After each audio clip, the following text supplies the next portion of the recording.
The night Ethan Reed thought he owned the world was the same night everything he had ever taken for granted quietly slipped out of his hands.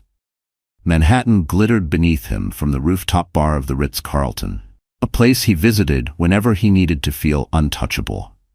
The city lights shimmered across the glass railing, and in their reflection sat Brooke Sullivan, the woman he shouldn't have been holding, wrapped in a satin dress that clung to her like a second skin. His iPhone lay face down beside a half-empty glass of Macallan, vibrating with unread messages from a wife he had long stopped appreciating. Brooke laughed at something he said, loud, careless, hungry for the life she believed he could give her. Ethan smoothed a hand over the front of his tailored jacket, the faint scent of Dior cologne mixing with the cool night air. He felt invincible. He'd just closed a major deal. His promotion to COO was practically guaranteed, and Brooke's hand on his thigh only fed the fantasy that he was the kind of man who deserved more than the ordinary life he had at home. He didn't know Olivia Parker was no longer waiting in that life. By 3 a.m., after a private dinner on Fifth Avenue and whispered promises Brooke believed were real, Ethan finally slipped into the back seat of a black Mercedes. The city blurred past the window. Central Park, Columbus Circle, the long stretch of dark river, while Ethan rehearsed the usual apology he'd give Olivia. Something about a client emergency, maybe networking ran late. She always forgave him. She always stayed. But tonight, the house felt wrong the moment he stepped inside. Too quiet, too still, too clean. He tossed his keys onto the entry table and called out her name. No answer. A soft draft brushed his face as he walked deeper into the living room. The bookshelf looked thinner. The throw blanket she always kept on the couch was gone. His chest tightened, but he told himself she'd probably reorganized again. Olivia loved tidying when she was stressed. He turned into the kitchen and stopped moving altogether. On the marble island, beneath the warm glow of the pendant lamp, sat a small stack of papers and a single silver ring. His ring, the Tiffany band he had taken off earlier, now lay neatly beside the divorce papers she'd already signed. A USB drive rested on top, like a quiet period at the end of a long sentence. Ethan's throat went dry. He reached for the papers, hands trembling, heart pounding as he skimmed the page. Dates, screenshots, photos, evidence, every lie he thought he hid, every secret he believed she'd never uncover. Then he saw her handwriting on a small note. I won't scream. I won't beg. I'm done. A chill sliced down his spine. And that was when Ethan understood. Olivia hadn't left out of anger. She had left because she finally realized she deserved more than the man who had taken her for granted. And he was about to learn just how much he'd really lost. Before betrayal hollowed her out, before the nights of shaking hands and silent tears, Olivia Parker had been the kind of woman people described as steady. Not flashy, not loud, just steady. The daughter of a mechanic and a school librarian from Indiana, she grew up believing that love was something you built day by day, like a house weathering storms. At 33, she carried those values into the life she made with Ethan Reed. A small townhouse in New Jersey, a view of Manhattan's shimmering skyline from the bedroom window, and a hope that the future would be kinder than the past. Olivia had once been a senior marketing strategist in Midtown, known for her calm voice in chaotic meetings and her uncanny ability to read people. Her colleagues used to joke that she could spot a lie before it fully formed on someone's tongue. Ironically, that same gift failed her when she needed it most. She gave up her job 2 years before the night Ethan betrayed her. The decision wasn't forced, but it wasn't exactly free either. Ethan had just started his MBA, and they agreed she'd help cover tuition, manage the house, and start fertility treatments. An exhausting, emotional marathon she ran mostly alone. They told friends it was a mutual choice. In truth, it was a sacrifice Olivia made because she believed in their shared dream. She believed in him. Their home bore the marks of her quiet, hopeful touch. A small collection of paperback novels by the window. A ceramic mug she bought from a Brooklyn street vendor. A framed photo from their trip to Maine. Olivia, wind blowing her hair, Ethan kissing her temple. In that picture, she looked undeniably happy.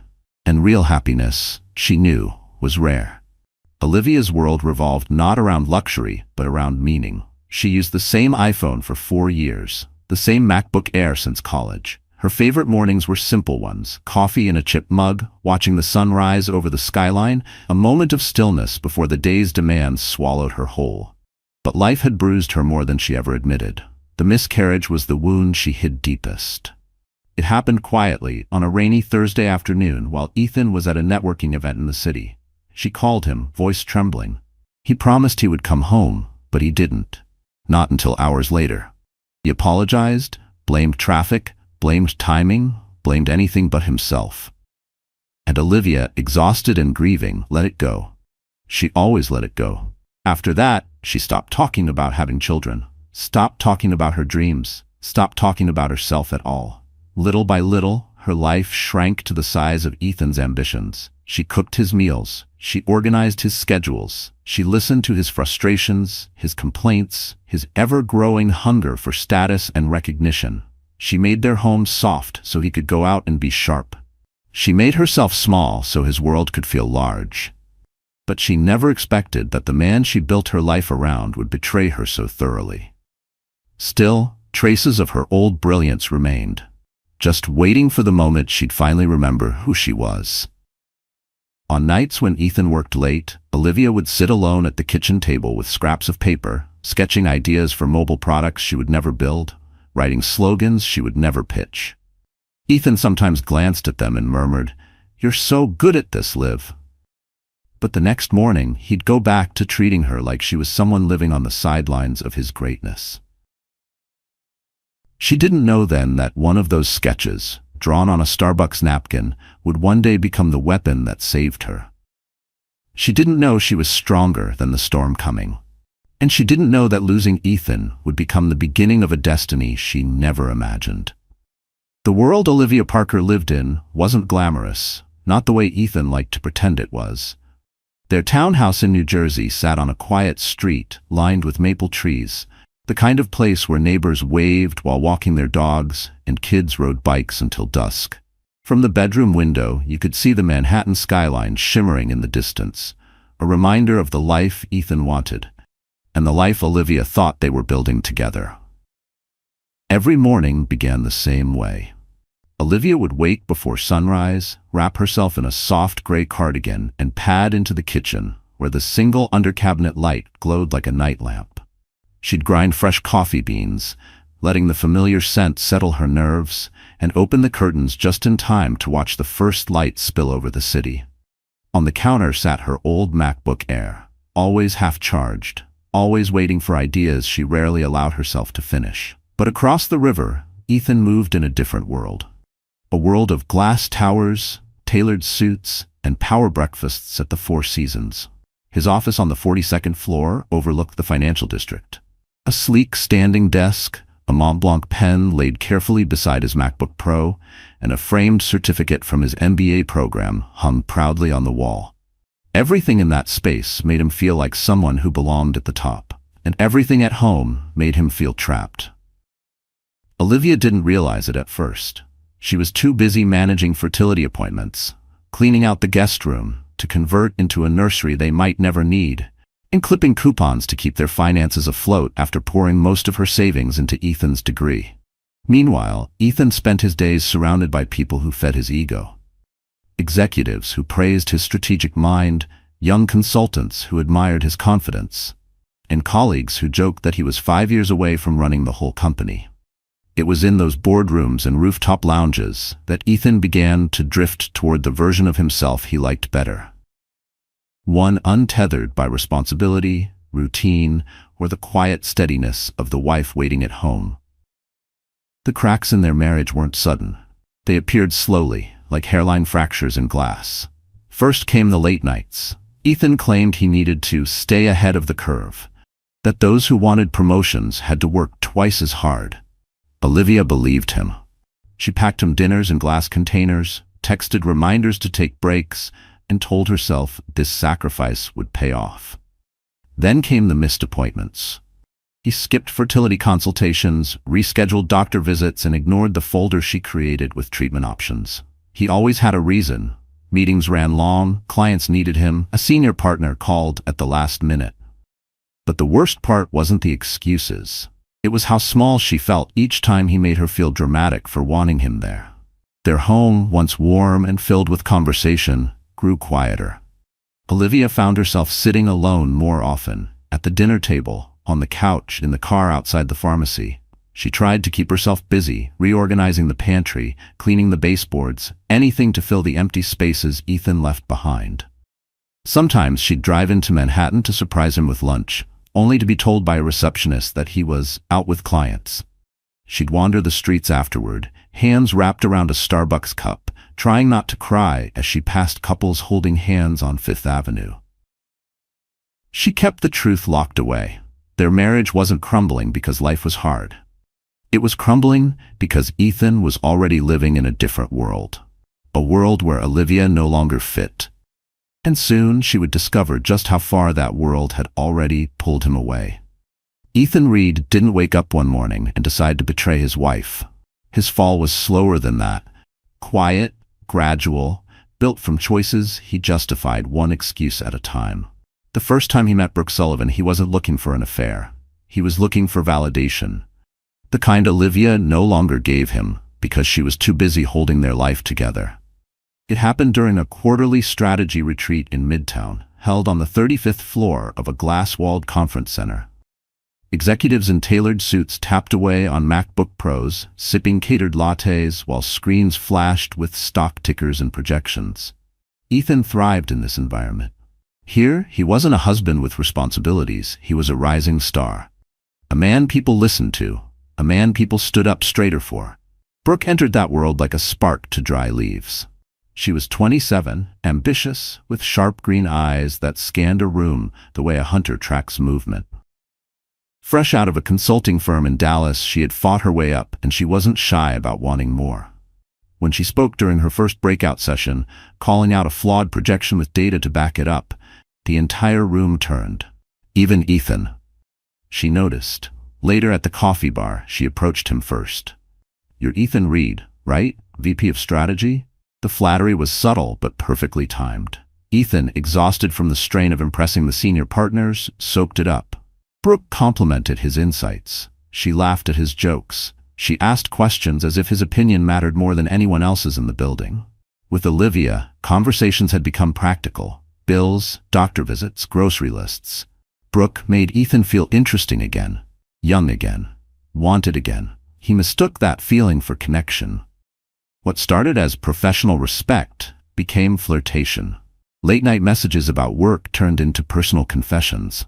Ethan told himself it wasn't cheating since nothing physical happened, but emotionally the line was already crossed. Meanwhile, Brooke was studying him. She saw the expensive watch, the confidence, the early promotion track. She saw a man whose orbit could lift her higher than she could climb on her own.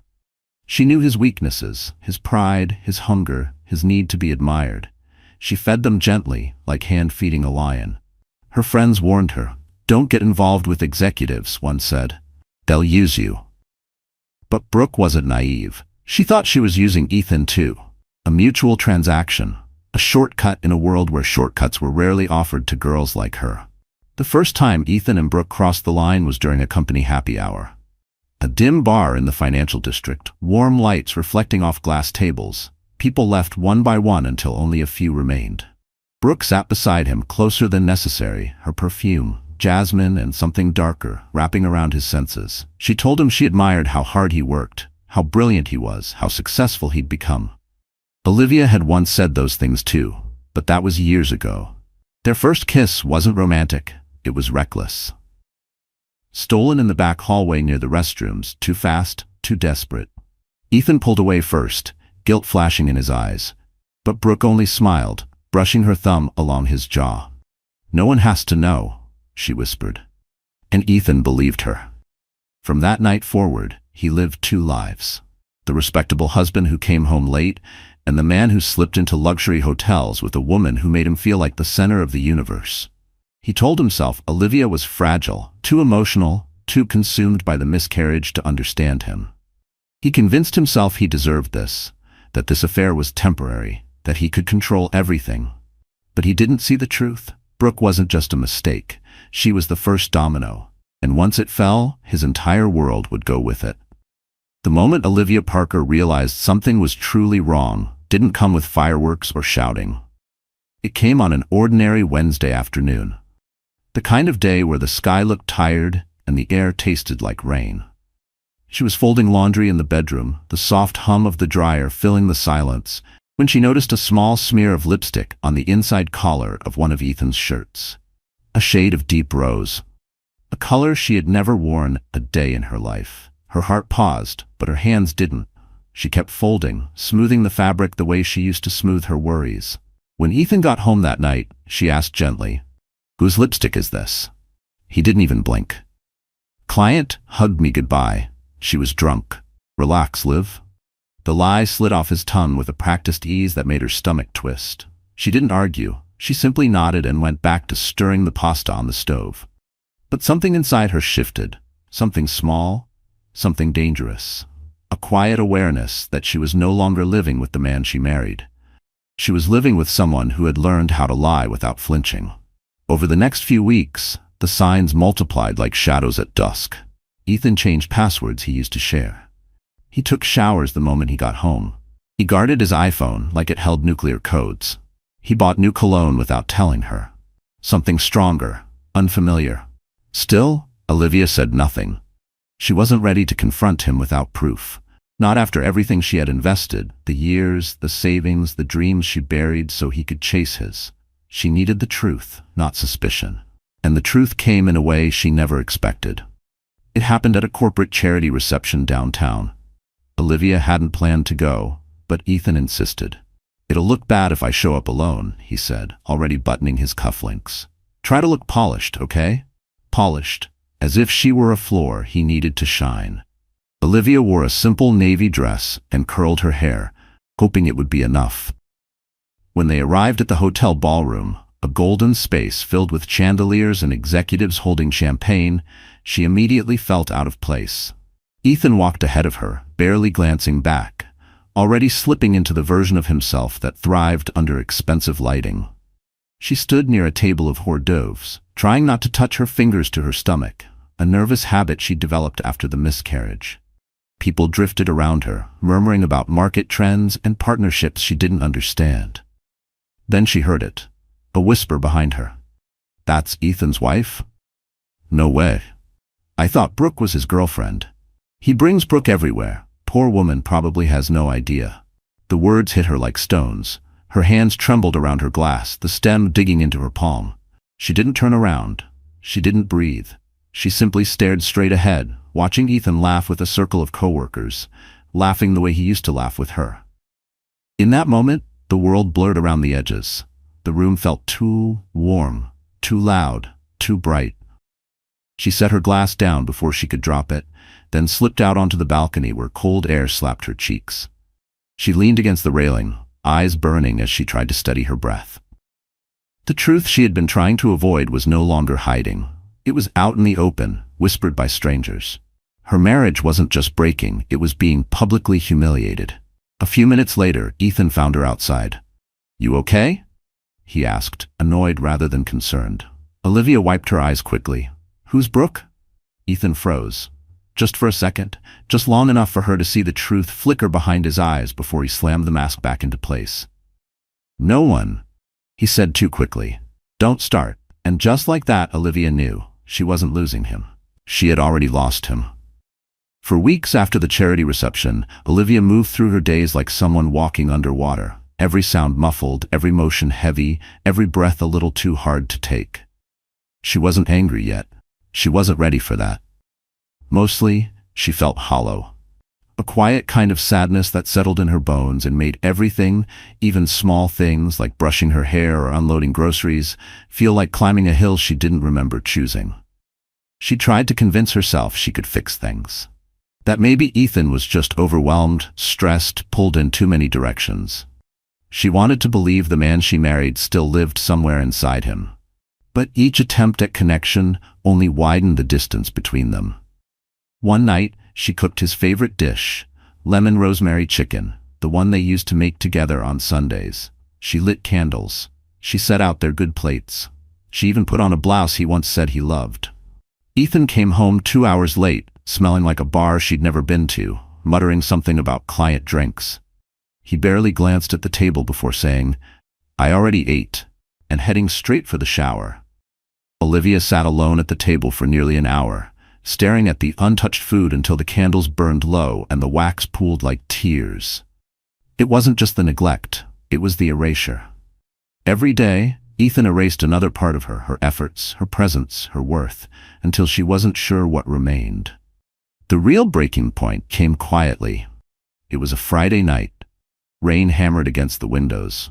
Olivia waited up for Ethan, tracking storms on the weather app, imagining him stuck in traffic or caught in the downpour. When he finally walked in, soaked and irritated, she rushed to get him a towel. Instead of gratitude, he snapped. "Don't smother me, Liv. I already have enough going on." Her hands froze. She wasn't smothering him. She was trying to love him. Later, while Ethan slept heavily beside her, Olivia lay awake staring at the ceiling. His arm lay across his chest, not touching her. There was a time when he slept curled against her, their legs tangled, breathing in sync. She remembered those mornings, the comfort, the warmth, the soft murmur of "good morning, baby" against her cheek. Now she felt like a stranger in her own bed. Her mind wouldn't stop spinning. Every insecurity clawed its way to the surface. Maybe I'm not enough. Maybe I changed too much.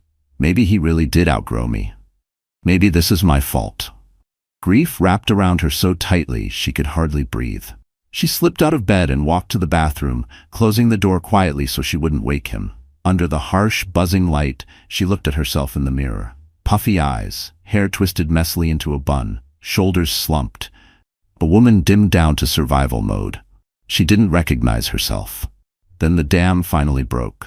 Sobs tore out of her so violently she had to cover her mouth with both hands.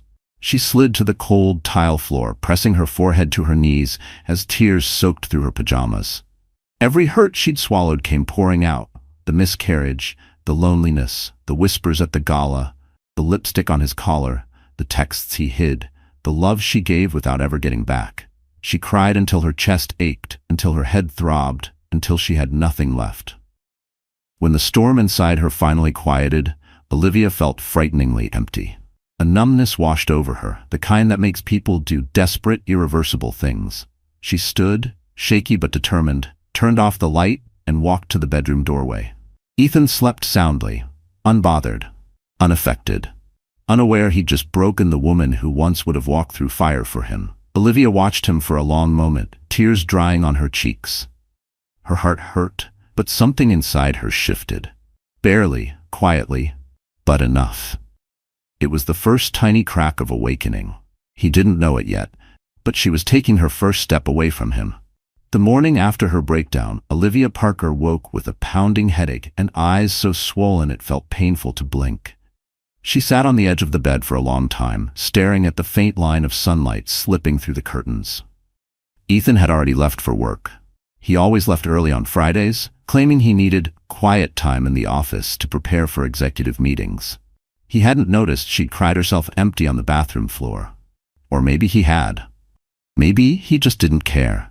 Olivia showered slowly, letting the hot water ground her. She didn't have a plan, not yet. But she knew she couldn't survive another night like the one before. She wrapped a towel around herself, walked into the kitchen, and made coffee with trembling hands. Her reflection glimmered faintly in the microwave door, pale, tired, but still standing. Then something unexpected happened. Her phone buzzed with a notification from an old Gmail account she rarely used anymore, an inbox she had almost forgotten existed. She frowned, tapped the screen, and froze. It was an automated reminder from a cloud archive service.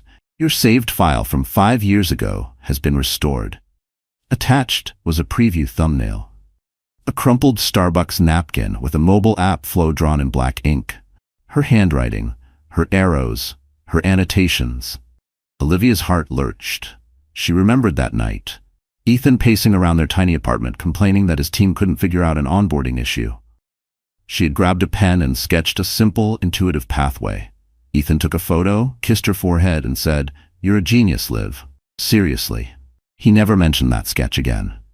Not when he pitched a new product direction at work. Not when he won Employee of the Quarter. Not when he described the app's growth as the result of my leadership. And definitely not when he started staying out late with Brooke. Olivia clicked the archived image. It opened in full resolution, time-stamped, synced, and authenticated. She scrolled down and saw the message she had once emailed to herself. Just in case Ethan forgets, this was my idea. Her throat tightened. Her past self had protected her future without even knowing she would need saving. She stared at the napkin sketch as if it were a lifeline, because in a way it was. Proof. Real proof. Proof of intellectual contribution. Proof that the man she loved had taken more than loyalty. He had taken credit, opportunity, recognition. He had stolen her brilliance, and something inside her snapped. Not in despair, but in clarity. Olivia stood up straighter. Her pulse steadied. The fog in her mind began to lift, replaced by a sharpness she hadn't felt in years. This wasn't just about betrayal anymore. This was about theft. About dignity. About reclaiming everything she had given up so willingly. She changed clothes, grabbed her tote bag, and walked out the door with her laptop tucked under her arm. She didn't know exactly where she was going until she found herself standing outside a glass building on Park Avenue. A law firm. The same one she had bookmarked late one night while crying quietly in the living room.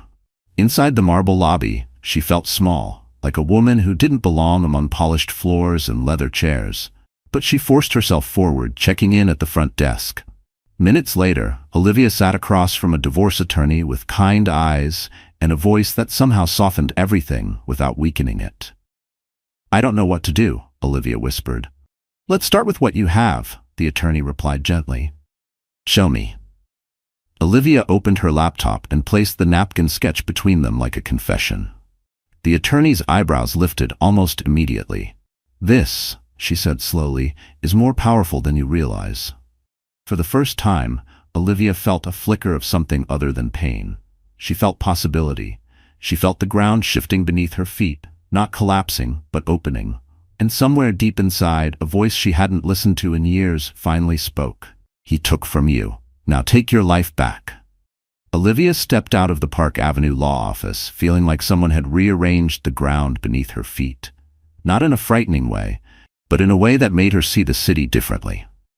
The taxis, the steam rising from subway grates, the towering glass buildings, they all looked sharper, louder, more real. She wasn't the same woman who had walked in trembling 20 minutes earlier. She had a plan now, or at least the beginning of one. Her attorney had given her a list of documents to gather: bank statements, Ethan's compensation packages, email exchanges, anything related to the app idea. "Knowledge," the attorney had said gently, "is leverage." Olivia walked toward the corner Starbucks, repeating the phrase like a mantra. Leverage.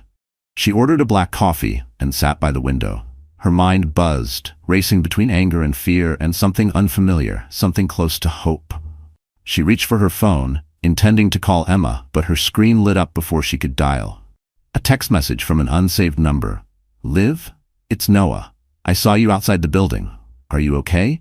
Her breath caught in her throat. Noah Carter. She hadn't seen him up close in years, just from the occasional LinkedIn update or news article about his fintech company. Back in college, he had been her closest friend. They studied together, shared late-night pizza, even almost kissed once. But life had pulled them in different directions. She chose Ethan, believing security was safer than uncertainty. Now, uncertainty felt like her only escape. She typed a quick reply, and 5 minutes later, Noah walked into the Starbucks. He looked older, more polished, dark gray suit, crisp white shirt, a Mont Blanc pen clipped neatly in his jacket pocket. Success suited him, but his smile hadn't changed. It was still warm, steady, sincere, he said softly, pulling out the chair across from her. "You look tired. What's going on?" For a moment, Olivia couldn't speak. The kindness in his voice cracked something inside her, and she had to blink hard to keep from crying. Noah waited quietly, folding his hands in that patient way she remembered. She inhaled and told him everything. Not dramatically, not bitterly, just honestly. The late nights, the lies, the lipstick, the whispers at the gala, the napkin sketch, the attorney, the evidence piling up like a storm she never asked for. When she finished, Noah sat back in his chair, silent for a moment. "Olivia," he finally said, voice low, "you should have called me sooner." She let out a weak laugh. "I didn't want to drag anyone into this." Drag me? Noah shook his head. You forget, I always wanted to be in your life. Her cheeks warmed. She looked away, gripping her coffee cup. She wasn't ready for anything beyond survival. But those words, they softened something she'd thought was gone forever. Before she could respond, Noah leaned forward. Liv? Your idea, the napkin sketch, it's good. Really good. And if Ethan's company is building on it, you're sitting on something powerful. She swallowed. So everyone keeps saying. But here's what they won't say, Noah continued. You don't have to fight for scraps of what's yours. You could build your own version. Better, clean, independent. Olivia blinked. Me? Start something? Why not? His smile was small but certain. You understand users better than half the people running teams today. You're intuitive, smart, and frankly, Ethan never deserved your mind. She laughed nervously. I'm not a CEO. You weren't a wife to a dishonest man either, Noah said gently, but you played the part until it broke you. You can learn to play a role that builds you. Olivia stared at him, at the city behind him, at the life she still had a chance to reclaim. A storm rumbled overhead, distant thunder shaking the windows. People rushed inside to escape the drizzle. Olivia felt the air shift, cooler, heavier, full of change. Noah reached into his briefcase and slid a business card toward her. Not his personal one. A different one. Come to my office this week, he said. Let me show you how we can turn what he stole into something that belongs entirely to you. Olivia held the card between her fingers. For the first time in months, she felt something steady inside her. A new beginning. A new ally. A new path. And she wasn't walking it alone. For most of her life, Olivia Parker had never been the kind of woman who reinvented herself. She didn't cut her hair after heartbreak, didn't buy new wardrobes after promotions, didn't drown her feelings in impulsive decisions. She survived by holding steady. But after the meeting with Noah, something inside her shifted. Not wildly, not recklessly, but with a quiet determination that felt foreign and powerful. It began subtly. The next morning, Olivia woke before the alarm, pulled her hair into a loose bun, and opened every window in the townhouse she still shared with Ethan. Letting cold autumn air rush in felt like letting something stale finally leave her chest. She stood in the doorway of the walk-in closet, scanning rows of clothes she hadn't worn in months. Most of them reflected the woman she'd become for Ethan. Soft sweaters, conservative blouses, muted colors, practical shoes. The clothes of someone who didn't want to take up space. But tucked in the back corner was a dress she'd bought years earlier. A fitted black sheath she never wore because Ethan once said it looked too bold for you, Liv. She took it off the hanger, touched the fabric, and felt her stomach flutter. She put it on. It fit perfectly. She stared at her reflection. The woman in the mirror didn't look fragile. She looked like someone who had survived something brutal, but hadn't been destroyed by it. She wasn't reborn yet. But she was waking up. That same afternoon, she booked a long overdue appointment at a small salon in Brooklyn, the kind with warm lighting and stylists who talk to you like a sister rather than a client. When the stylist asked what she wanted, Olivia surprised herself. I want to look like someone who stopped apologizing for existing. The stylist paused, then nodded with understanding. Only women who've been broken recognize in each other. They trimmed her hair, shaped it, added soft layers that framed her face. Nothing dramatic, nothing scream for attention. Just enough to look like she remembered she was allowed to feel beautiful. After the salon, she walked into a boutique nearby.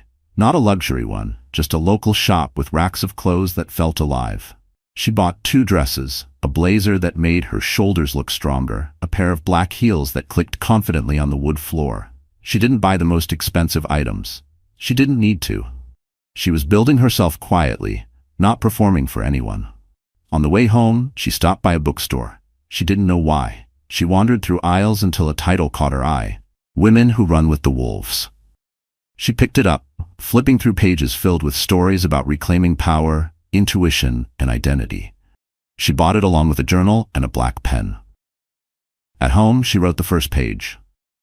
I don't know who I am without Ethan, but I want to find out. Later that night, Ethan came home early.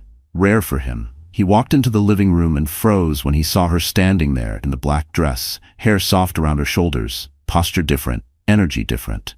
Wow, he said slowly, looking her up and down. What's the occasion? Olivia held his gaze without shrinking. Nothing. I just felt like getting ready for myself. Ethan frowned, confused. He wasn't used to a version of her he didn't control emotionally. Is this about the other night? I told you, people gossip. It didn't mean anything. Olivia didn't argue, she didn't explain. She didn't beg, she simply turned away, picked up her book and walked past him.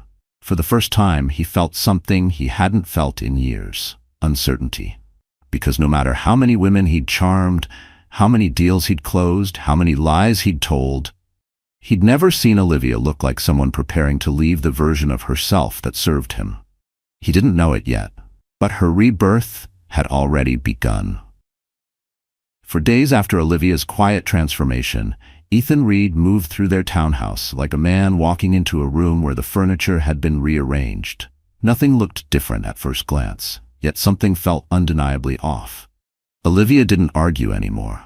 She didn't beg for explanations. She didn't ask where he'd been or why he hadn't come home until 2 a.m. She was polite, calm, unshakably composed, and nothing terrified Ethan more. On Tuesday evening, he burst through the front door carrying the smell of whiskey and rooftop bar perfume. He loosened his tie dramatically, clearly expecting Olivia to ask where he'd been. She didn't. She sat at the kitchen table with a mug of ginger tea, reading her book, pen tucked behind one ear. "You're up," he said, dropping his briefcase onto the counter. She replied without looking up. Ethan waited, silence stretched. "Long day," he added. Still nothing. He shifted, annoyed. "You're awfully quiet lately." She turned a page. "I've been busy." "Doing what?" he scoffed. "You don't." Olivia looked up sharply and Ethan's words died on his tongue. There was something in her eyes he hadn't seen before. Not anger, but clarity. A clarity that made him suddenly aware he had miscalculated something very, very important. "I don't what?" she asked softly. Ethan opened and closed his mouth. He didn't know how to respond. Olivia stood, walked to the fridge, poured herself water, and walked past him again. Not avoiding him, just uninterested. It unsettled him so deeply that he followed her into the living room like a shadow. "Are you mad at me?" he demanded. "No," she said simply, settling on the couch. "Then why are you acting like this?" His voice sharpened. "Did someone put ideas in your head?" Olivia almost laughed. Ideas in her head? As if she didn't have her own mind, her own voice, her own agency. But she kept her calm because she knew what was coming mattered. "Ethan," she said, marking her page with a finger, "I need to ask you something." He exhaled dramatically, as if preparing for another emotional tantrum he could dismiss. "Okay. What?" She looked him straight in the eyes. "Who is Brooke Sullivan to you?" It was the quiet that made the question deadly. Ethan froze. Just a flicker, just long enough for her to catch it. Then he put on his best performance. "What? Brooke? She's just a new consultant. Why are you?" "Don't lie," Olivia said gently. He blinked, stunned by the softness in her tone. She wasn't yelling, wasn't crying, wasn't accusing. She was stating a fact. "Olivia, you're being paranoid," he snapped. "People talk, people exaggerate. Don't embarrass yourself by believing gossip." She closed her book slowly and set it on the coffee table. "Ethan," she said, "I saw the photos." A beat of silence. "What photos?" His voice cracked. Not with guilt, but with fear of being caught. "At the Beverly Hills Hotel," she clarified. "You were supposed to be on a business trip, and yet, there you were, with her." The color drained from his face. Olivia continued quietly. "You didn't even bother hiding it very well. It was public. People whispered about it at the gala. You humiliated me, Ethan, and you didn't even care enough to try to protect me." He opened his mouth, but Olivia held up a hand, and he stopped.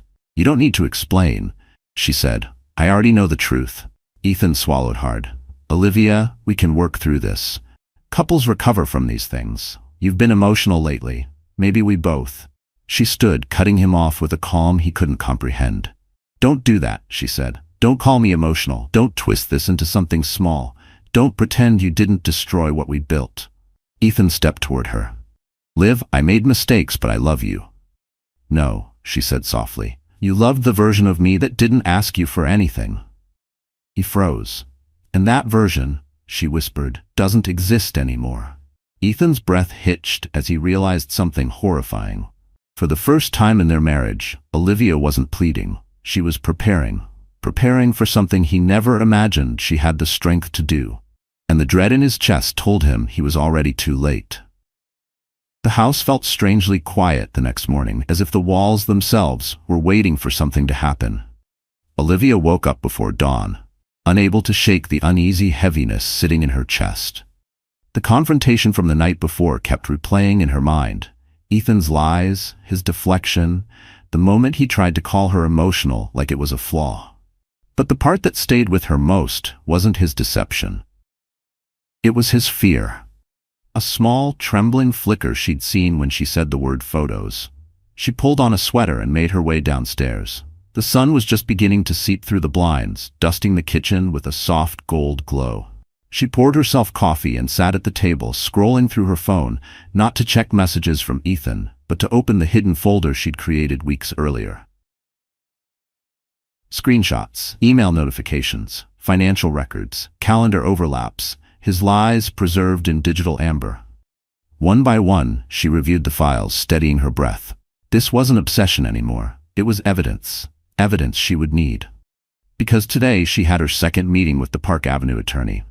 By 8:30 a.m., Olivia was dressed, hair softly curled, blazer buttoned. She didn't look like a wife on the verge of breaking. She looked like a woman preparing for war. The law firm's marble lobby felt less intimidating this time. She sat across from her attorney, pushed up the folder across the desk, and calmly said, "I'm to proceed." The attorney smiled. Just a small one, but enough to say, "You're stronger than you think." They reviewed everything. Then the attorney asked, "Do you have proof the product flow was yours?" Olivia nodded, opening her laptop. She pulled up the old Gmail account, clicked the restored file, and turned the screen around. The napkin sketch, time-stamped from years ago, stared back at them. "That," the attorney said, tapping the screen, "is leverage enough to shake his entire company." Olivia inhaled, trying to process the magnitude of what she held. "You really think so?" "No," the attorney corrected. "I know so." They spent hours crafting a plan, document requests, formal letters, asset checks, and the initial drafts of divorce papers. The process was brutal but necessary. Olivia felt like she was shedding a skin she'd been trapped inside for years. Paper by paper, she reclaimed pieces of herself.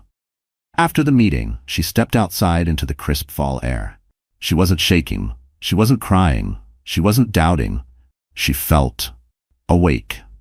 As she walked toward the subway entrance, her phone buzzed. A message from an unknown number appeared on the screen. "You don't know me, but you need to hear this. Ethan's been bragging at work that you're losing it, and he has everything under control. I thought you should know." No name. No context. Just truth. Olivia stopped walking. The message didn't hurt her. Not anymore. It clarified something she had ignored for too long. Ethan wasn't scared because he regretted hurting her. He was scared because he was losing control of her. She tucked her phone away and continued down the steps into the subway, weaving through the crowd. The train screeched to a stop, and she stepped inside, gripping the metal pole as the doors closed. People around her scrolled their phones, listened to music, read newspapers. Nobody knew her story. Nobody knew her heart had been broken, stitched back together, and broken again. But they also didn't know she carried something powerful in her bag. Truth, documentation, proof. Proof of betrayal. Proof of theft. Proof of who Ethan really was behind the tailored suits and fake charm. He had underestimated her. Tonight, she would return home to a man who believed she was crumbling. But she wasn't. She was preparing. And soon, he would learn just how dangerous it was to underestimate a woman who had finally reached her breaking point and stepped past it. Because Olivia was no longer waiting to be saved. She was building the weapon that would set her free. The next week unfolded like a storm Olivia never saw coming. It started quietly. Too quietly. Ethan began acting strangely attentive, leaving post-it notes on the fridge that said things like, "Have a good day, Liv," and "Dinner tonight?" As if compliments could erase the months of lies between them. He came home earlier, brought flowers once, even offered to cook dinner. But Olivia knew better now. She saw the shift for what it was, fear disguised as affection. He sensed her pulling away. He sensed the ground changing. And when men like Ethan felt power slipping, they didn't apologize. They strategized. 2 nights later, as Olivia prepared documents in the bedroom, she noticed something alarming. One of her folders was missing, the one with the financial spreadsheets. She dug through drawers, sifted through the closet, checked her tote bag. Nothing. Her pulse spiked. She hurried downstairs. Ethan stood in the kitchen, holding the folder. "You looking for this?" he asked, voice syrupy smooth. Olivia froze. "Give it back." He smirked, waving the papers lightly. "You've been busy. Lawyers? Gmail archives? Asset inventories? Impressive, Liv, really." Her stomach dropped. He wasn't just angry, he was amused. "Ethan, that's private." "You're my wife," he snapped. "Nothing you have is private." The words sliced her like glass. She stepped forward. "Give them back." But Ethan shook his head with a look she had never seen on him before, something dark, calculating. "You think you can blindside me? Take half of everything I built?" "That you built?" Olivia whispered, stunned. "You wouldn't have your product without me." His jaw clenched. "A sketch on a napkin doesn't make you a genius. I'm the one who did the work. I made the connections. I put in the hours. You just helped." Helped. As if she hadn't poured years into him. As if her mind had no value. As if her sacrifices were background noise in his success story. Olivia felt her chest tighten, but she kept her voice even. "Ethan, give me the folder." Instead, he walked to the fireplace. She moved instantly, panic surging. "Ethan, don't you?" He tossed the entire folder into the flames. Olivia screamed, raw, broken. She lunged toward the hearth, trying to pull out the papers, but Ethan grabbed her arm, holding her back. "Stop," he shouted. "Olivia, for God's sake." "Let go of me," she cried, twisting free. But it was too late. The papers were burning, edges curling, numbers melting into ash. Her hours of work, her leverage, gone. She fell to her knees, staring helplessly as flames devoured the last sheet. Smoke stung her eyes, but it was nothing compared to the agony ripping through her chest. "You can't do this," she whispered. Ethan exhaled sharply, running a hand through his hair. "Liv, look, we're both stressed, but you don't need lawyers. You don't need whatever this is. Let's forget all this. We can start fresh." Fresh, as if he hadn't just destroyed the one thing she needed to stand against him. Olivia stood shakily, her breath trembling. "You burned my work." "It's our work," he corrected, tone icy. "And I'm protecting both of us." "By lying?" she shot back. "By cheating? By manipulating me until I barely recognize myself?" His face twisted. "You're being dramatic." The word hit her like a slap. Dramatic. The same word men use to silence women, to minimize their pain, to rewrite the truth. Olivia took a step back, tears blurring her vision. "I don't know who you are anymore." Ethan raised his chin. "I'm the man keeping this marriage from falling apart." "No," she whispered. "You're the reason it did." She grabbed her coat and keys with shaking hands. "Where are you going?" Ethan demanded. "Away from you." And she walked out the door barefoot, not even realizing until she reached the driveway. She collapsed against her car, body shaking, breath coming in ragged gasps. Her evidence was gone, her leverage destroyed, her hope slipping through her fingers. For the first time, Olivia felt something terrifying. Not that she would lose to Ethan, but that she might lose herself in the process. And that fear was almost enough to break her completely. Olivia sat inside her parked car, forehead against the steering wheel, tears dripping onto her hands. The cold air bit her skin, but she barely felt it. Her evidence, her leverage, was gone, burned in front of her eyes. Ethan had crossed a line she didn't even realize existed. Not just betrayal, not just manipulation, destruction. She didn't know how long she sat there. Minutes, maybe an hour. Eventually her phone buzzed. She ignored it at first, then it buzzed again and again. Finally, with trembling fingers she lifted it. 3 missed calls from Emma, 2 texts from Noah, and 1 number she didn't recognize. She opened Noah's message first. "Olivia, are you safe? Call me, please." She stared at the screen as another message popped up. "I'm not far. Say the word, I'll come get you." Her throat tightened. She typed a single word, "Yes." 15 minutes later, Noah pulled up beside her. He stepped out of the car, worry etched across his face, and knelt beside her door. "Liv," he said softly, "come here." The moment she felt his arms around her, every bit of strength she'd been holding onto gave out. She sobbed into his chest, messy, broken, grieving every piece of her life she'd convinced herself was worth saving. "It's gone," she choked out. "He burned everything. All the documents, all the spreadsheets, everything I worked on." Noah didn't flinch, didn't rush her. He let her cry until her sobs were quiet hiccups, then he gently lifted her chin. "Is that everything you had?" "Yes," she whispered. "He destroyed it. I have nothing. Noah's eyes softened. Liv? Look at me. She did. You have more than you think. She shook her head. No, I don't. Yes, he said firmly. You do, because there's something you don't know yet. He stood and opened the passenger door. Come on. There's someone you need to talk to. Olivia didn't argue. She was too exhausted to protest. She got into his car, leaning her head against the cool window as the city lights blurred past. They drove to a quiet diner in Brooklyn, one that looked like it hadn't changed since the 80s. Inside, a woman sat alone in a corner booth, nervously stirring a cup of tea. Olivia froze. Brooke Sullivan, the mistress. Her heart slammed against her ribs. No, I'm not doing this. Olivia, Noah said gently. Just listen, please. Brooke stood quickly, eyes wide, guilt woven into every inch of her expression. Liv, Olivia, I'm not here to hurt you, I swear. Olivia's jaw clenched. You already did. Brooke nodded, tears burning in her eyes. I know, and I'm sorry. I'm not asking for forgiveness. I need to tell you something you deserve to know. Olivia sat slowly, guarded, arms crossed. Noah sat beside her, an anchor she didn't realize she needed. Brooke took a shaky breath.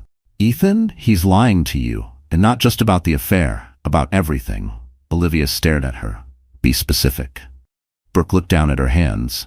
He told people at work you were unstable, so no one would question him. He bragged about stealing your idea. He's planning to say you had nothing to do with it. Olivia froze. Brooke continued, voice trembling. And the worst part? He's hiding financial misconduct. He's been manipulating numbers, padding reports. People are starting to notice, but he's blaming you for everything. Olivia's blood ran cold. Noah leaned in. Brooke has something else. Something that changes everything. Slowly, Brooke pulled out her iPhone, opened her voice memos app, and pressed play. Ethan's voice filled the booth. Clear. Cold. Arrogant. Olivia's too emotional to ever prove anything. The idea was mine, and even if she talks, no one will believe her. I'll make sure she looks unstable. If she pushes me, I'll bury her. Olivia's breath caught. Her hands trembled violently. Brooke's voice broke. I recorded it the night he said it. I thought he'd protect me. I was wrong, and when he threatened to throw me under the bus too, I realized what he really is. Olivia's eyes filled, not with sorrow this time, but with something deeper. A rising fire. This was more than proof. This was the weapon Ethan never saw coming. For the first time, Olivia straightened her shoulders and met Brooke's eyes. Thank you, she said quietly. You just changed everything. And for the first time, the fight felt winnable. The night of the Tech Innovation Gala arrived with the kind of crisp Manhattan air that felt charged, like something electric was waiting to break loose. The event was held at the Plaza Hotel, its grand chandeliers glowing like constellations across the ballroom ceiling. Journalists, CEOs, investors, and rising stars of the fintech world drifted across marble floors in tailored suits and shimmering dresses. It was the kind of room where reputations were made and destroyed. Ethan Reed walked in feeling invincible. He wore a black tuxedo, freshly tailored, a patek gleaming arrogantly on his wrist. Beside him stood Brooke, playing the part one last time, though her smile hid a truth Ethan had no idea she carried in her iPhone. As they entered, cameras flashed. Investors shook Ethan's hand. Board members clapped him on the back. This is our year, Ethan. You'll be COO by summer. That product demo next month, game changer. Ethan soaked it in like oxygen. He had no idea he was breathing his last moments of power. Meanwhile, outside the hotel, a black car pulled up quietly. Olivia stepped out, the hem of her fitted midnight blue gown catching the light. Her hair framed her face in soft waves, her posture steady. She looked nothing like the broken woman Ethan had dismissed just weeks earlier. Noah Carter stood beside her, offering his arm, not as a savior but as an equal. He wore a charcoal suit, understated yet unmistakably powerful. The moment they walked through the double doors, conversations dipped, heads turned. A ripple moved through the crowd. Is that Olivia Parker? With Noah Carter? I heard she's launching her own startup. Didn't she used to be married to? Oh my God, yes, this is going to get messy. Olivia kept her chin high, pulse steady. Every step forward felt like reclaiming a piece of herself. Across the room, Brooke saw her first. Her breath hitched. She wasn't scared. She was relieved. Ethan followed Brooke's gaze and froze. The wine glass in his hand trembled. The confidence in his spine faltered. For the first time, he looked small. Olivia didn't halt when their eyes met. She didn't flinch. She simply walked past him, her hand resting on Noah's arm. The distance stung Ethan like fire. He forced a laugh. "Liv, what are you doing here?" Olivia stopped only long enough to give him a polite smile. Polite in the way ice is polite before it freezes a lake solid. "Living my life," she said softly. Ethan's jaw tightened. "You can't be with him. You don't belong in." But she was already gone, swallowed into a circle of investors and executives eager to speak with her. Noah introduced her as the founder of Parker Ledger, her startup, her vision, her brilliance. People asked questions. They listened when she spoke. They admired her, genuinely, not performatively. It was everything Ethan had stolen from her. And now she glowed with it. The turning point came during the keynote presentation. The giant screens lit up, displaying slides from several rising companies. Ethan stood ready, expecting his firm to be called for the upcoming product announcement. Instead, "Ladies and gentlemen," the announcer said, "tonight we spotlight a revolutionary new fintech platform, democratizing security and financial access through user-centered design. Please welcome Parker Ledger." Olivia's logo filled the screen. The room erupted. Gasps, applause, whispers, cameras flashing like thunder. Ethan's face drained of color. Brooke stepped back from him, her expression unreadable. Noah led Olivia onto the stage. As she approached the podium, she felt a strange calm settle over her. Strength shaped by survival, clarity shaped by truth. She spoke with poise, confidence, intelligence. She didn't mention Ethan, didn't hint at betrayal. She didn't need to. Her success was her revenge. But fate wasn't done. As the applause faded, two men in dark suits approached Ethan quietly. One flashed a badge. "Mr. Reed? We need to discuss inconsistencies in your financial disclosures, privately." The color melted from Ethan's face. Brooke glanced at Olivia, giving the faintest nod. It had begun. And for the first time, Ethan felt the consequences of the world he had built on lies. The moment the two compliance officers approached Ethan, the entire atmosphere around him shifted, like a glass of champagne cracking in slow motion. Just minutes earlier, he had been the golden boy of the gala, shaking hands with billionaires, posing for photos, bragging about the visionary product he supposedly built. Now, whispers followed him like shadows as the officers guided him toward a quiet hallway. "Sir," one of them said grimly, "we have substantial concerns regarding altered financial reports connected to your department." Ethan tried to laugh it off. "This must be a misunderstanding. I'm the one who exposed irregularities." The officer raised a brow. "Our records show your login credentials were used to make the alterations." "Then someone hacked my—" "Mr. Reed," the other officer cut in, "we advise you to stop speaking without counsel." Ethan's mouth snapped shut, his heartbeat thundered in his ears. For the first time, true panic slid cold into his bloodstream. Meanwhile, back in the ballroom, Olivia watched from a distance. She wasn't smiling. She wasn't gloating. She simply observed, steady, composed, almost mournful. This wasn't about revenge anymore. It was about truth, justice, balance. Noah stepped beside her, voice low. "You okay?" "I thought I'd feel satisfied," she admitted. "But mostly, I just feel free." Her gaze drifted across the room, where Brooke stood alone, shoulders stiff, eyes distant. Even from here, Olivia could tell the woman was unraveling inside. Ethan had used her too, manipulated her, threatened her. But tonight, she broke the cycle. And Olivia respected that more than she ever expected. Inside the hallway, Ethan tried desperately to regain control. "Look, gentlemen, my wife is vindictive. She's been unstable for months. She's trying to sabotage my career. I can prove." The first officer clicked a pen. "Funny you say that, because someone sent us an anonymous audio file tonight." Ethan's blood turned to ice. The officer pressed play. His own voice filled the hallway. "Olivia's too emotional to ever prove anything. The idea was mine. If she pushes me, I'll bury her." Ethan lunged for the phone, but they stepped back effortlessly. "That," the officer said calmly, "sounds like someone engaging in manipulation and retaliation, not someone being sabotaged." Ethan felt the walls closing in. "This is taken out of context," he protested. "She's lying. The women in my life." The officer paused. "Women, plural?" Ethan froze again. He realized, too late, that he had just admitted to something they hadn't even asked about. The officers exchanged a look. "Mr. Reed, please come with us." They weren't arresting him, yet. but they were moving him to a discreet conference room to await formal questioning and arrival of legal counsel. Inside the ballroom, board members began murmuring. Executives frowned at their phones as notifications lit up with rumors. Investors exchanged tense glances. One of Ethan's closest allies muttered, "This doesn't look good." It was the beginning of a very public unraveling. Olivia didn't seek him out, didn't try to witness the humiliation. She simply stepped to a quieter corner, letting the noise wash over her as she exhaled a breath she felt she'd been holding for years. She thought about the night she found the lipstick on his shirt, the night she cried alone on the bathroom floor, the night he burned her documents, the years she spent shrinking herself to make him feel taller. And something inside her finally loosened. A weight lifted. Noah approached her again, handing her a glass of sparkling water. "It's done," he said softly.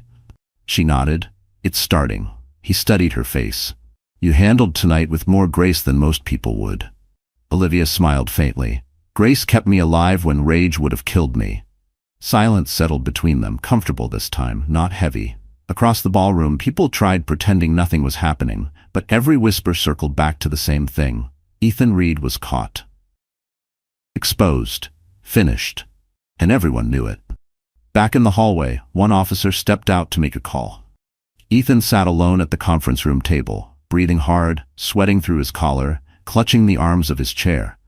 He could hear distant applause from the ballroom, but none of it was for him. For the first time, Ethan Reed understood what it felt like to lose everything, and deserve it. The morning after the gala, Manhattan felt different to Olivia Parker. Quieter, clearer, as if the city itself had exhaled after holding its breath for too long. She woke up in Noah's guest room, sunlight stretching gently across the sheets. He had insisted she not return home that night, not after the emotional shock and the confrontation she endured. She agreed, not because she needed saving, but because she finally accepted she didn't have to suffer alone. For the first time in months, she slept without fear. Downstairs, the smell of fresh coffee drifted through the apartment. Noah sat at the kitchen island, scrolling through his iPad, the morning news glowing across the screen. When Olivia walked in, he looked up, and his expression softened. "You make the front page," he said gently. Her stomach tightened. "Is that good or bad?" "Both," he admitted, "but mostly good." He turned the iPad toward her. A headline in bold letters stretched across the top: Ethan Reed under investigation for financial misconduct and intellectual theft. Source claims idea was taken from wife. Below it was a photo, Ethan looking shaken, escorted through a quiet hallway by compliance officers. Another photo showed Olivia at the gala, microphone in hand, looking confident and composed. A strange mixture of feelings surged inside her: disbelief, relief, grief, and something close to vindication. "They're interviewing employees," Noah said. "Several confirmed he bragged about taking credit for your work." Olivia exhaled slowly. "People finally believe me." Noah placed a warm hand over hers. "They always would have if you'd been allowed to speak." Before she could respond, her phone buzzed relentlessly.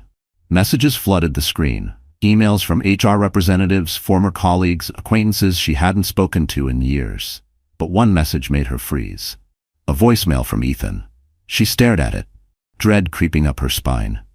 "Do you want to hear it?" Noah asked cautiously. Olivia nodded. She pressed play. Ethan's voice spilled through the speaker, frantic, shaken, stripped of arrogance.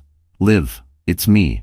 Please call me. I need to explain. There are things you don't understand. They twisted my words. Brooke lied. You're ruining my life. Please don't do this. We can fix it. Just, please." The message ended abruptly. No apology, no accountability, only desperation and blame. Olivia set the phone down, fingers trembling, not from fear but from clarity. "He still thinks he can manipulate me," she whispered. "Because he always has," Noah said quietly. She swallowed hard, then looked up. Not anymore. Later that afternoon, Olivia gathered with her attorney, Noah, and a representative from an independent auditing firm. They reviewed everything: the napkin sketch, Brooke's recording, employee statements, financial inconsistencies. The evidence was overwhelming. "You have a strong case," her attorney said. "Not just for divorce, for intellectual property rights, for damages, for recognition." Olivia sat back, stunned. "I never wanted revenge." "You're not getting revenge," the attorney corrected. "You're getting justice." Noah added softly, and you're getting your life back. By early evening, news outlets released official statements confirming Ethan's temporary suspension pending investigation.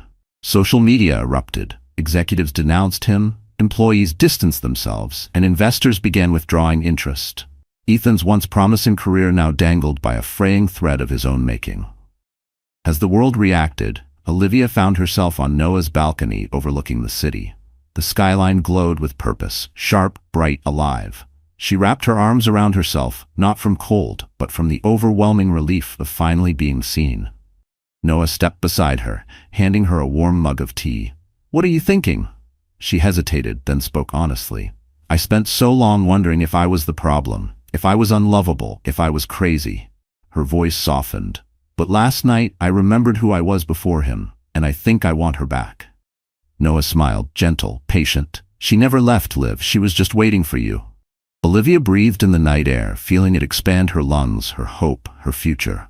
For the first time she didn't feel broken. She felt powerful. She felt true. She felt free. And the world was finally seeing the woman Ethan tried so hard to silence. Olivia returned to the townhouse 2 days later, not because she wanted to, but because her attorney said she needed to collect important documents and personal belongings before the divorce proceedings escalated. Noah insisted on driving her, refusing to let her walk back into that house alone. She didn't argue. Not this time. She was strong, yes, but even strong women shouldn't have to face the remnants of their trauma without support. When the car pulled into the driveway, Olivia felt an old ache rise in her chest. The house looked the same shutters, same porch light, same curtains she ironed on Sundays. But she wasn't the same woman who lived in it. Noah stepped out first, scanning the area gently without being overbearing. "I'll be right here if you need me." Olivia nodded, steadying her breath before unlocking the front door. The moment she stepped inside, she realized Ethan was home. His suitcase lay open in the hallway. Papers were strewn across the dining table. He looked like a man unraveling. Hair messy, shirt wrinkled, eyes desperate. The confident executive from the gala had evaporated. "Olivia," he breathed, standing quickly. She said nothing. She walked past him, heading upstairs to the bedroom. Her suitcase lay where she left it weeks ago, half filled from the night she almost ran away with nothing but her grief. Ethan followed her. "Liv, please, just listen to me." She didn't stop packing. "I'm not here to talk." He ran a shaky hand through his hair. "You destroyed me." She froze, then turned slowly. "I destroyed you?" "You leaked that recording," he accused. "You humiliated me. You ruined my reputation." Olivia laughed, a sound without humor, without softness. "Ethan, you humiliated yourself. You burned my work. You lied. You cheated. You stole from me. That recording wasn't sabotage. It was the truth finally catching up." He stepped closer, voice cracking. "I made mistakes, but we can fix this. We were good together, Liv." "We were good when it benefited you," she said quietly. "When I dimmed myself. When I carried the weight of our life on my back so you could play hero everywhere else." "That's not fair. It's honest." Ethan's face twisted with fear, the kind that comes only when a man realizes his control has slipped beyond saving. "I don't want to lose you." "You already did," she said simply. She turned back to her suitcase, folding clothes, packing the last pieces of a life that never belonged to her as much as she convinced herself it did. Then Ethan said the one thing he should never have said. "You're nothing without me." The room went still. Olivia slowly zipped her suitcase, set it aside, and faced him fully. Her voice was calm, not cold, not cruel, but devastatingly clear. "I was nothing when I was with you," she said. "Now, I'm finally becoming someone." Ethan's face crumbled, panic turning into anger. "You think Noah cares about you? He's using you. Brooke used me. Everyone wants something." Olivia shook her head gently. "The only person who ever used anyone here is you." She walked past him toward the stairs. Ethan grabbed her arm, not forcefully but desperately. "Liv, don't walk out. We can rebuild." His voice cracked. "Please, I need you." Olivia looked down at his hand gripping her. For years, that hand directed her life, what she wore, how she spoke, how she existed. Now, it felt foreign, wrong. "Ethan," she whispered, "the only thing you need now is accountability." She pried his fingers off her arm and stepped away. His knees buckled slightly, as if the act of losing her had physically weakened him. "Goodbye," she said. He reached for her again. But Olivia was already walking down the stairs. The sunlight from the open door lit her path. Noah stood outside, watching her with quiet respect, not rushing her, not touching her, just being there. She walked out without looking back. The click of the door closing behind her sounded like the final page of a chapter she survived by sheer resilience. Noah opened the car door for her. "You okay?" Olivia exhaled, a long, trembling breath that emptied something dark and filled something new. "I think," she said softly, "I'm finally free." Noah smiled gently. "Then let's go build whatever comes next." As the car pulled away from the curb, Olivia looked at the house one last time. It grew smaller and smaller in the rearview mirror until it became nothing at all. For the first time, she chose herself, and she didn't regret it. The weeks following Olivia's final break from Ethan unfolded like slow sunrise, steady, warm, illuminating corners of her life she hadn't dared to look at in years. She moved into a small but beautiful apartment in Brooklyn Heights, a sunlit space with exposed brick, hardwood floors, and a balcony overlooking the East River. It wasn't luxurious, but it was hers. Every piece of furniture she chose with intention. Every plant she placed near the windows thrived. Every morning she brewed coffee without anxiety sitting in her throat. It was the first home she'd ever lived in that felt like freedom. Noah helped her move in, assembling shelves, carrying boxes, refusing to let her lift anything he considered too heavy for someone who's done enough heavy lifting in life already. But he never crossed a line. He never pushed, never hinted, never presumed. He simply showed up, patiently, quietly, consistently. One evening, while hanging a framed print above her desk, he said, "This place already feels like you." Olivia smiled softly. "I'm still figuring out what me looks like." "That's the best part," Noah replied. "You get to decide." And she did. Every day. Her attorney called with updates, Ethan's misconduct investigation expanding, multiple employees corroborating Brooks' recording, the board launching a forensic audit. Olivia listened without bitterness. Justice was working, slow but inexorable, and she didn't have to lift a finger. Her job was to build, and she was ready. Noah invited her to his office one morning, a glass-walled workspace on the 31st floor overlooking the skyline. He introduced her to his team, a diverse group of young innovators who looked at her not with pity, but with respect. He gave her a tour, ending in a smaller conference room. "This," he said, placing a folder on the table, "is for you." Inside were the early-stage documents for Parker Ledger. Financial projections, UX drafts, development partnerships, intellectual property protections. It was real, tangible, the blueprint of a future she never imagined she could claim. Olivia's hand trembled as she read through it. "This is big." "It's yours," Noah said simply. "I'll help however you want, as a mentor, a partner, or not at all. This is your vision." Tears pricked her eyes, but not from sadness, from gratitude so deep it felt like healing. She spent the next weeks designing, planning, refining. Her MacBook Air became her constant companion, pages filled with ideas she once shoved aside. She met with developers, advisors, creatives. She rediscovered her voice in rooms filled with people who actually wanted to hear it. And slowly, Olivia transformed from a woman reclaiming what was stolen into a woman creating what she deserved. Meanwhile, the media shifted fully. Articles praised her innovation, her courage, her quiet dignity. Investors requested meetings. Women reached out sharing their own stories, stories of being overshadowed, silenced, dismissed. Olivia responded to as many as she could. Because she understood now, her story wasn't just hers. It was an echo of countless others. One afternoon, while reviewing prototypes, she received an unexpected email from Ethan's company's HR department. A formal apology, a written acknowledgement of her contribution to the early product concept, an official statement clearing her name of the lies Ethan spread. Her attorney followed up minutes later.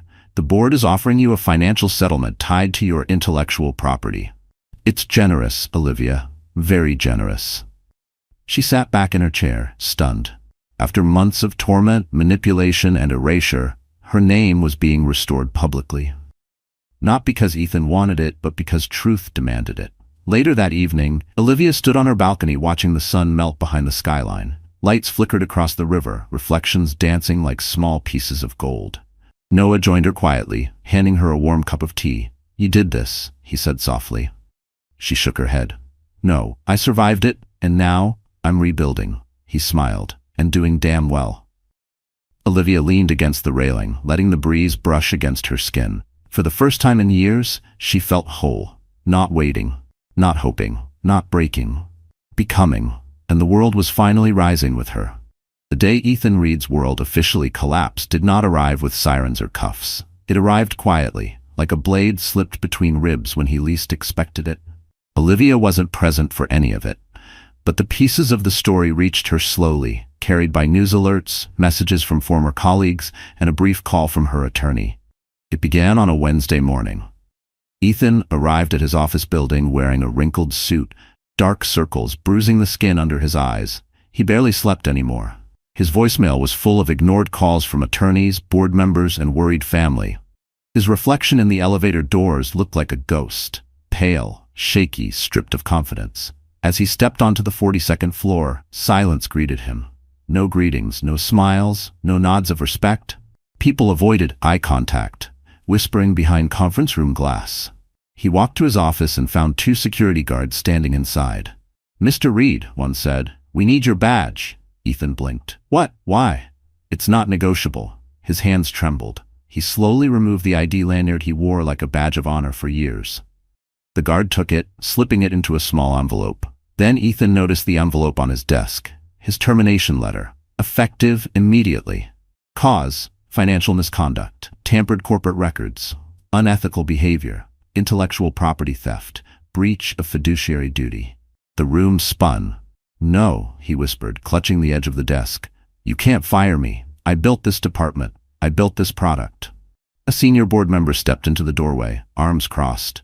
"The product you built is under federal review. The idea you stole belonged to your wife. The manipulation you used is documented. You embarrassed this company, and now you're done." "I can explain." "There's nothing to explain."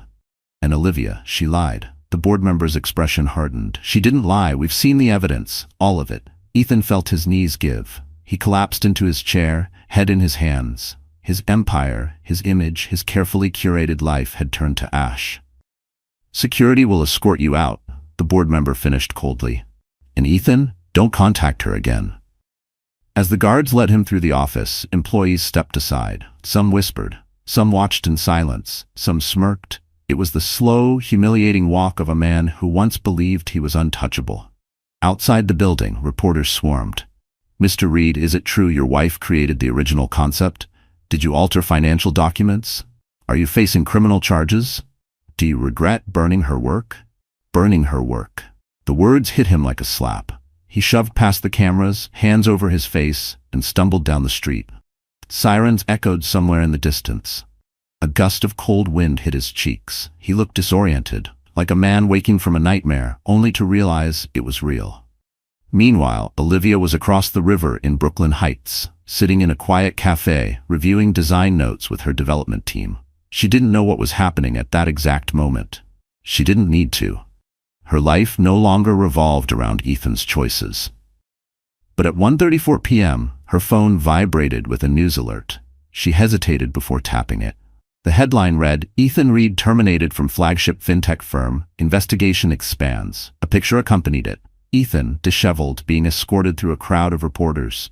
No arrogance, no charm, no weaponized confidence, just consequence.